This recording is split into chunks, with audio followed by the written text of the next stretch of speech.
quantity of dimension of length formed from CG and E square by 4 pi epsilon naught is, मतलब इनको arrange कर कर फिर आपको किसके बराबर पुट करना है, लेंथ के बराबर लेकर आना है। तो सी का भी किया, जी का भी किया। अब ये क्या फंडा है भाई, हमें पता है कि F इज इक्वल टू होता है 1/4 pi epsilon not Q1 Q2 यानी कि E स्क्वायर डिवाइड में बच्चों R स्क्वायर, यानी कि E square by 4 epsilon not हो जाएगा F इंटू में R स्क्वायर, यानी कि M1 L1 T minus 2 into में L स्क्वायर।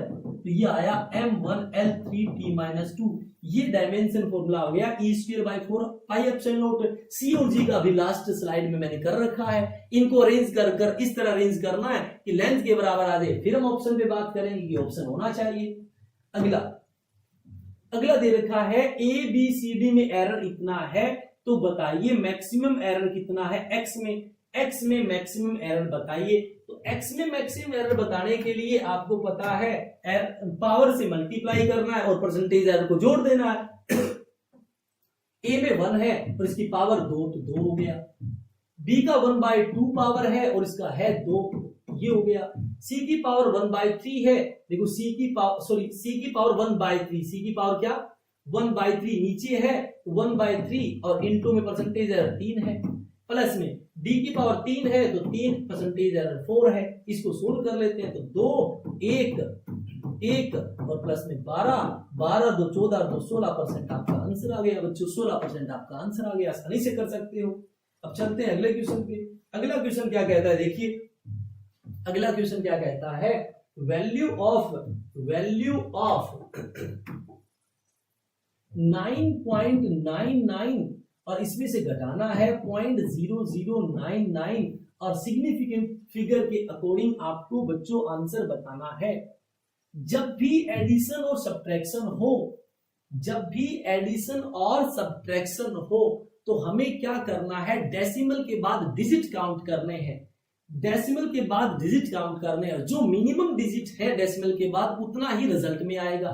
तो इसमें डेसिमल के बाद 2 डिजिट है और इसमें डेसिमल के बाद 4 डिजिट है, मतलब 2 के बाद आंसर आना चाहिए। 2 डेसिमल के बाद 2 डिजिट आनी चाहिए और 2 एक में ही है और किसी में 2 है ही नहीं, तो this is the right answer. जब भी एडिशन और सब्ट्रैक्शन आप कर रहे हो, पहले ही देखो किसका एडिशन और किसका सब्ट्रैक्शन कर रहे हो।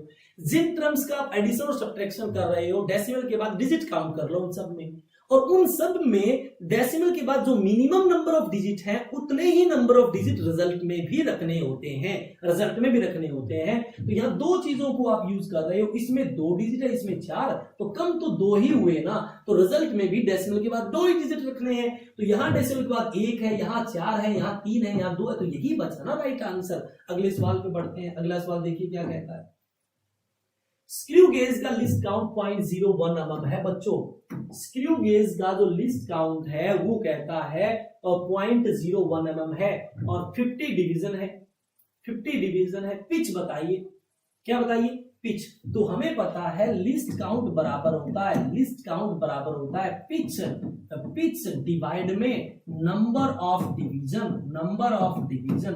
लिस्ट काउंट है बच्चों 0.01 और नंबर ऑफ डिवीजन है बच्चों 50, तो पिच बराबर आपके पास है 50 इंटू 0.01, तो नीचे ये 100 ये कैंसिल, तो ये बच्चा आया 0.5 mm is the right answer.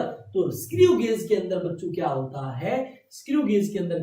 है, लिस्ट काउंट बराबर होता है पिच डिवाइड में number of division on circular scale. तो पिच लिस्ट काउंट बराबर पिच डिवाइड में नंबर ऑफ डिवीजन, पुट कर दिया, आपका आंसर आ गया। अगले क्वेश्चन पे चलते हैं, क्या कहता है, टाइम रीडिंग है ये कोई आपने एक्सपेरिमेंट किया होगा जिसमें टाइम आपने मापा है और टाइम रीडिंग है बच्चों 1.25 1.24 1.27 1.21 1.28 रिस्पेक्टिवली। परसेंटेज रिलेटिव एरर बताइए। तो सबसे पहले तो आपको बच्चों मीन वैल्यू निकालनी पड़ेगी। मीन वैल्यू क्या होती है, sum of all measured value divide by number of measurement. तो इन सब को जोड़ूंगा तो 8 9 7 16 4 20 5 25 2 4 6 8 10 2 12 12 2 3 4 5 और 6.25 डिवाइड में नंबर ऑफ मेजरमेंट 5 है तो ये आया 1.25। एलएम तो आया 1.25। अब सब में एरर निकाल लेता हूं। इसका एरर 0 है, इसका एरर 0 क्योंकि एरर होता है mean value minus measure value. Mean value तो 0 में 1.25 में से घटाया 0, ये घटाऊंगा 0.1, ये घटाऊंगा माइनस 0.2, ये घटाऊंगा 0.4, ये घटाऊंगा माइनस का 0.3 और एरर आपको पता है एरर में ऐड होता है, ये सारे के सारे प्लस लेने हैं। तो ये 4 3 7 2 9 1 10 का मतलब ये 1 आया, ये सब 1 आया। और मुझे क्या है, मुझे मीन एरर लेना है तो 1/5 हो गया, 1/5 हो गया। और रिलेटिव एरर क्या होता है, मीन एरर डिवाइड में मीन वैल्यू गुणा में 100। परसेंटेज रिलेटिव एरर क्या होता है, मीन वैल्यू डिवाइड में मीन एरर डिवाइड में मीन वैल्यू गुणा में 100। सर ये 1/5 क्यों कर दिया, क्योंकि सबको जोड़ा। और मीन एरर क्या होता है, जितनी बार जोड़ा डिवाइड में नंबर ऑफ मेजरमेंट्स डिवाइड किया तो टोटल सम तो एरर का कितना आया 1। सर जोड़ा क्यों माइनस था, क्योंकि एरर में कभी सब्ट्रैक्ट नहीं होते, गलती से कभी सब्ट्रैक्ट नहीं होती, जुड़ती है। तो ये 1/5 तो 1/5 डिवाइड में मीन वैल्यू 1.25 यानी 125 ऊपर 100 और परसेंटेज के लिए गुणा में क्या कर देंगे 100 कर देंगे। तो 25 से 5 25 से 4 और 5 से 25 से 4 गया, ठीक है। नीचे 1.25 लिखा, ऊपर 100 चला गया, 25 के 100, 25 से 5 गया और 5 से ये 20 गया और 5 से ये 4 गया। 4 गुणा 4 16% आपका आंसर आ गया बच्चों, 16% आपको आंसर आ गया। आई होप आपको ये चीज समझ आ रही होगी, आई होप आपको ये चीज समझ आ रही होगी। कोई मुश्किल फंडा नहीं है, कोई मुश्किल फंडा नहीं है।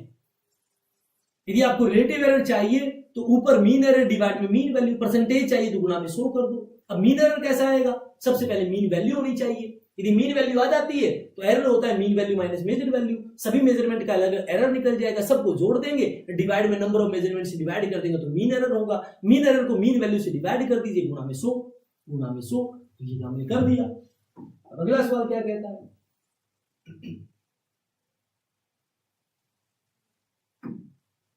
एंगल 1 मिनट इन रेडियन बताइए, 1 मिनट इन रेडियन बताइए।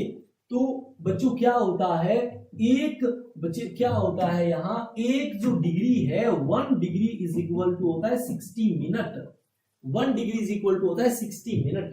तो 1 मिनट बराबर हुआ 1 डिग्री डिवाइड में 60, 1 डिग्री डिवाइड में 60। तो 1 minute is equal to 1 divide में 60। और डिग्री को रेडियन में कन्वर्ट करना हो तो बच्चों पाई बाय 180, पाई बाय 180 यानी कि पाई डिवाइड में, पाई कितना 3.14 और डिवाइड में 18 गुणा 6 108 और नीचे आया 100 और इसका मल्टीप्लाई कर दिया, इसका मल्टीप्लाई कर दिया। तो इसको बच्चों मैंने लिख दिया 314 डिवाइड में 108 और गुणा में 10 की पावर माइनस 4, क्योंकि इसका भी 100 नीचे आएगा, 100 गुणा 100 10 की power minus 4।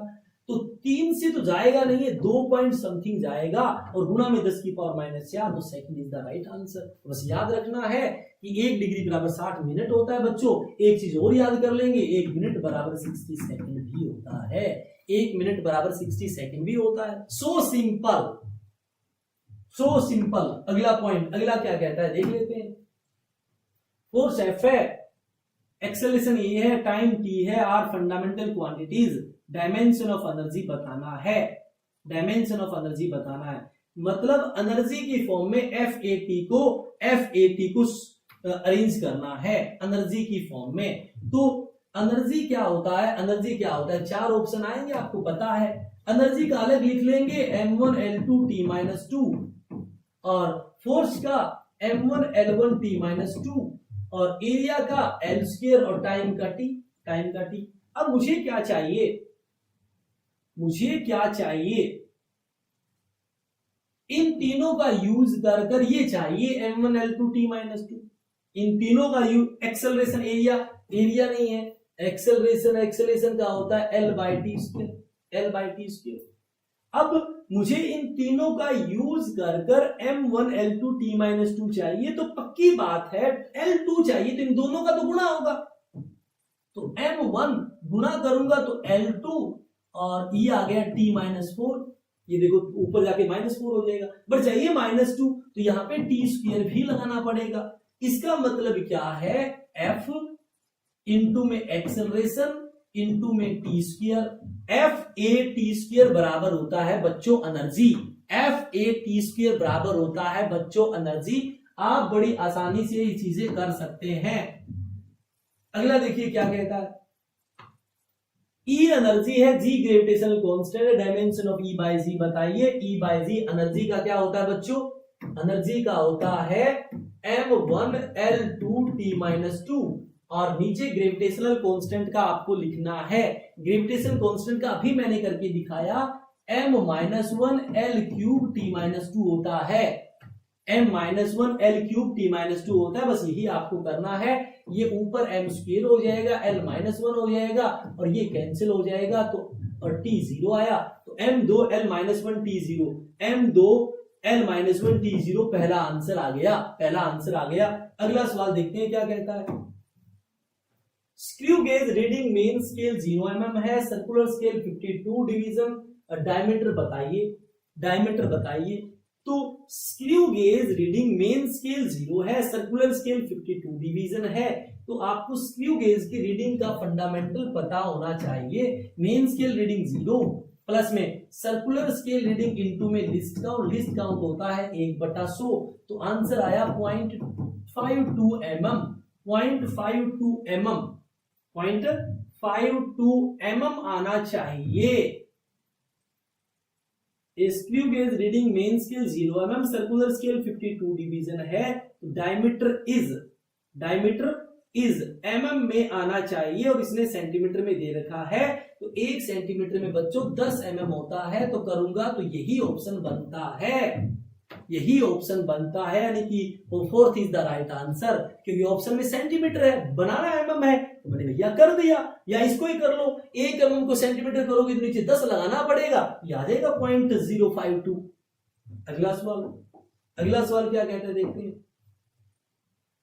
Plane angle and solid angle है, प्लेन एंगल सॉलिड एंगल दुनिया की वो फिजिकल क्वांटिटी है बच्चों, यूनिट तो होती है, डायमेंशन नहीं होते, इसीलिए सप्लीमेंट्री बोला गया। यूनिट तो होती है बट डायमेंशन नहीं होते, तो have unit but no dimension, 4th is the right answer. Have unit but no dimension, 4th is the right answer. बताइए m1 L1 t-2 a-2 किससे बिलोंग कर रहा है। m1 L1 t-2 और a-2 किससे बिलोंग कर रहा है, तो ये तो है बच्चों, मुझे दिख रहा है m1 L1 t-2 फोर्स, और a-2 का मतलब बच्चों करंट, यानी कि ये बन रहा है F/I², लगभग ऐसा ही। तो हम मैग्नेटिक फ्लक्स हम सब का यदि करके देखें, सेल्फ इंडक्टेंस क्या होता है बच्चों, E = LdI/dt, LdI/dt होता है। E क्या होता है, W/Q, तो m1 L2 t-2 W/Q, Q क्या होता है A1 T1, ये L di का मतलब A टाइम का T से T क्या होगा कैंसिल, तो बच्चों इस L का चाहिए, तो इस L का क्या आया m1 L2 और ये A नीचे आएगा, तो t-2 a-2 बना, ये a² हो जाएगा, तो m1 L2 t-2 और a² बना, यानी ये तो नहीं है। अब आया मैग्नेटिक परमिबिलिटी। मैग्नेटिक परमिबिलिटी होता है बच्चों म्यू नॉट, मैग्नेटिक परमिबिलिटी होता है म्यू नॉट। अब म्यू नॉट का डायमेंशन फॉर्मूला आपको आना चाहिए, अब म्यू नॉट का डायमेंशन फॉर्मूला आना चाहिए। मुझे पता है B मैग्नेटिक फील्ड बराबर होता है, B मैग्नेटिक फील्ड बराबर होता है म्यू नॉट अपॉन 4 पाई IDL डिवाइड में R स्क्वायर, साइन थीटा का तो होता ही नहीं है, तो 4 पाई का भी नहीं होता, 4 पाई का भी नहीं होता।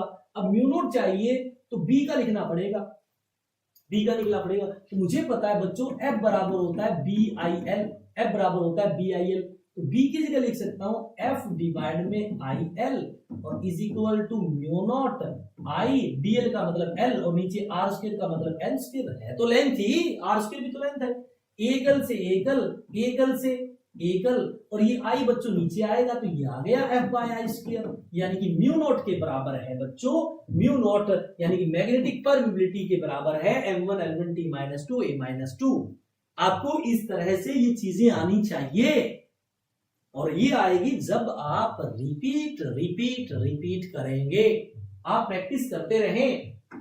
अगला सवाल क्या कहता है, area of rectangular field is this correct significant. अब बच्चों एक बात सुनिए, अब बच्चों एक बात सुनिए, सिग्निफिकेंट है मल्टीप्लीकेशन, मल्टीप्लीकेशन और डिवीजन में आपको सिग्निफिकेंट फिगर काउंट करने हैं जिनको आप मल्टीप्लाई और डिवाइड कर रहे हो। इसके सिग्निफिकेंट फिगर 3 है, इसके 2 है और रिजल्ट का मिनिमम के बराबर आता है, तो इनमें मिनिमम 2 तो रिजल्ट का भी 2 आएगा। तो ऐसा ऑप्शन देखिए जिसका सिग्निफिकेंट फिगर 2 हो, इसका 4, इसका 5, इसका 2 है क्योंकि 10 की पावर का होता नहीं, तो third is the right answer, third is the right answer.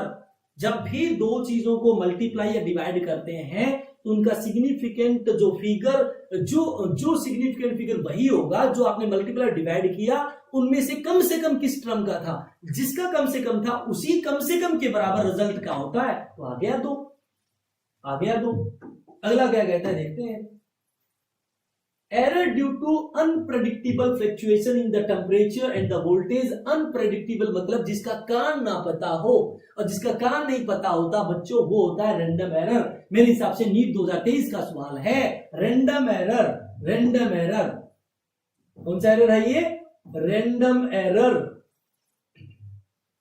Random error यानी कि रैंडम एरर, ये आपका आंसर है। Fluctuation in voltage temperature unpredictable, तो this is belong from the category of random error. अगला, मेटल वायर मास इतना है, radius इतना है और लेंथ इतना है, maximum percentage error in the density बताइए, maximum percentage error in the density बताइए। तो बेटा बच्चों क्या होता है, डेंसिटी क्या होती है, मास अपॉन वॉल्यूम, डेंसिटी होती है मास अपॉन वॉल्यूम और रो इज इक्वल टू, और एक वायर का जो वॉल्यूम है वो होता है pi r square l, pi r square l. Pi में तो कोई एरर होगा नहीं तो हम लिख सकते हैं परसेंटेज एरर एम का, एम का परसेंटेज एरर कितना, मास ये है बच्चों, तो 0.002 एम का परसेंटेज एरर लिखूंगा 0.002 डिवाइड में 0.4 गुना में 100 प्लस में आर स्क्वायर का पावर आगे 2 into delta R, delta R कितनी है बच्चों, डेल्टा आर है 0.001 डिवाइड में आर कितनी है 0.3 गुना में 100 करेंगे प्लस में एल, एल का लिखेंगे delta L by L, delta L बच्चों कितनी है 0.02 और एल कितना है 5 और गुना में करेंगे 100, गुना में करेंगे 100। इसको सोल्व कर लेंगे, इसको सोल्व कर लेंगे। तो बेटा इस पॉइंट को आऊंगा यहाँ 0, इस पॉइंट को आऊंगा नीचे क्या आएगा 1000 आएगा, 1000 से 1000 क्या होगा कैंसिल, 2/4 का मतलब 1/2%। आगे चलते हैं, ये पॉइंट करूंगा तो 1000 बनेगा, 1000 से 1000 कैंसिल, ये बचा 2/3%। ये पॉइंट आऊंगा नीचे आएगा बचा 100 से 100 कैंसिल, तो ये आया 2/5%। इसको सोल्व करेंगे तो एलसीएम निकालेंगे, एलसीएम निकालेंगे, एलसीएम आया 30 तो ये आया 15, 3 से 10 तो ये आया 20, 5 से 6 तो ये आया 12, 15 और 12 27 और 20 47/30% आंसर है, 47/30% आंसर है बेटा। 30 एकम 30 बच गया 17, 30 पंजा 150, 30 पंजे 150 बच गया 20, 30 छिका फिर 1.56, 1.56 यानी 1.6% आपका आंसर, 1.6% आपका आंसर, 1.6% आपका आंसर। आई होप आपको फिजिकल वर्ड एंड मेजरमेंट के ये सारे पीवाईक्यू समझ आ गए होंगे। यदि आपको किसी भी क्वेश्चन में डाउट है तो आप कमेंट करें, मैं आपका रिप्लाई करूंगा। मैं आपके साथ एग्जाम तक जुड़ा हुआ हूं। जो भी आपको मुझसे पूछना है आप पूछ सकते हैं। मैं चाहता हूं आप सब बच्चों का सिलेक्शन हो, आप सब बच्चे डॉक्टर बने। और जो भी गांव में ऐसे लोग हैं जो अच्छी अच्छी मतलब हॉस्पिटल के अंदर इलाज नहीं करवा सकते, तो आप उनसे जुड़े डॉक्टर बन के। चाहे आपकी ड्यूटी कहीं भी आए, आप कहीं भी बने, बस सेवा करें, क्योंकि डॉक्टर का मतलब है एक सेवा का माध्यम। तो मुझे बड़ी खुशी होगी यदि आप अपने गांव का डॉक्टर बनेंगे और अपने गांव के अंदर पहला डॉक्टर बनेंगे, तो बहुत बड़ा अचीवमेंट रहेगा। तो बच्चों इसी तरह आप पढ़ते रहें और मेहनत करते रहें। यदि आपको ये लेक्चर थोड़ा सा भी समझ आया हो, अच्छा लगा हो, और आप अगले अगले जो चैप्टर है काइनेमेटिक्स को आप मेरे साथ पढ़ना चाह रहे हैं, तो आप चैनल को सब्सक्राइब करें फिजिक्स चूरमा को, और चैनल को शेयर जरूर करें। Thank you, all the best.